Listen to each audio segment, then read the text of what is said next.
Nazir drama serial दो किनारे के नेक्स्ट आने वाली एपिसोड में आप देखेंगे कि दुर्रा शेवार कहेगी वलीद से कि अगर तो आपका उस ड्राइवर की बेटी के साथ ही अफेयर चल रहा था तो आपको क्या ज़रूरत थी मुझसे शादी करने की, मेरी ज़िंदगी क्यों बर्बाद किया आपने। इस पर वलीद कहेगा कि तुम ये क्या कह रही हो। इस पर कहेगी दुर्रा शेवार कि अगर तो ऐसी कोई बात ना होती तो आज आप आकर मेरे से इस तरीके से झूठ ना बोलते बल्कि मुझे सारी बात सच सच बता देते, आखिर आप चाहते क्या हैं। इस पर कहेगा वलीद के मैं नहीं चाहता था कि तुम इस कंडीशन में अपनी तबीयत ख़राब करो क्योंकि तुम्हें तो वैसे ही वो लड़की पसंद नहीं है, लेकिन तुम ये नहीं जानती कि उसके बाप की तबीयत किस कदर ख़राब है और उन्होंने कितने साल दिए हैं हमें इस घर में एक ड्राइवर बनकर। अब हमारी जब बारी आई है उन पर एहसान करने की तो क्या अब हम इतनी आसानी से पीछे हट जाए, बस इतनी सी बात है जो तुम्हें समझ नहीं आ रही। इस पर दुर्रा शेवार कहेगी कि मुझे क्यों लगता है ऐसा कि जब उसका मंगेतर उससे शादी करने के लिए तैयार नहीं तो वो आपको फंसा रही है ताकि आप उससे शादी कर ले, क्योंकि इस तरह के मिडिल क्लास लोगों को मैं अच्छे तरीके से जानती हूँ कि ये लोग इसी तरीके के ढोंग करके ही अमीर लड़कों को फंसाते हैं और उनका बसा बसाया घर उजाड़ कर खुद शादी कर लेते हैं। इस पर कहेगा वलीद मुझे लगता है कि तुम्हें ज़रूर कोई ना कोई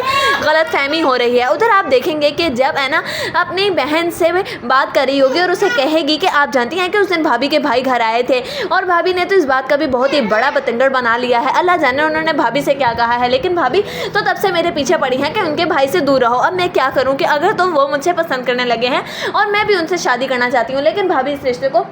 कभी भी तस्लीम नहीं करेंगी और मेरा नहीं ख्याल कि मुझे भी अब मज़ीद इस रिश्ते को आगे लेके चलना चाहिए। ये तमाम तर बातें खड़ी हुई दुर्रा शेवार सुन लेगी और वो वहाँ पर आएगी और कहेगी कि तभी तो मैं कहूँ कि भाई ने क्यों अम्मी से शिकायत लगाई थी मेरी ये कि मैं तुम्हारे साथ अच्छा सलूक नहीं करती और इस तरीके से मैंने तुम्हें बातें सुनाई, आप समझ आई। लेकिन एक बात याद रखना है, जो तुम चाहती हो वो मैं हरगिज़ नहीं होने दूँगी, तुम्हें अपने भाई की ज़िंदगी में मैं तो कभी भी शामिल नहीं होने दूँगी। जिस तरह की तुम लड़की हो ना मुझे नहीं लगता कि तुम हमारे घर में एक बहू बन के आनी चाहिए और मेरी भाई की ज़िंदगी बर्बाद करनी चाहती हो। अगर तो तुमने इस तरह का कुछ भी किया तो एक बात याद रखना कि अगर तो मेरे भाई की ज़िंदगी बर्बाद होगी तो कुछ तुम्हारा भाई भी नहीं रहेगा। मैं तुम्हारे भाई को छोड़कर हमेशा के लिए यहाँ से चली जाऊँगी, फिर देखती रहना तुम मुँह।